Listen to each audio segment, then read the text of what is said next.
To set speak keyboard input load as words in Samsung Galaxy S21, S21 Plus or S21 Ultra, open settings, scroll the notification panel, and then the settings icon.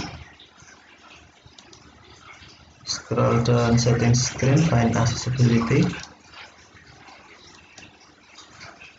and then tap accessibility. Tap advanced settings, and then tap speak keyboard input load.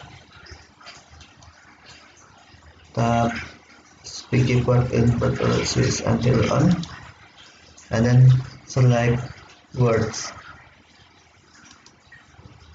Tap back button to save. Now speak keyboard alert set as words.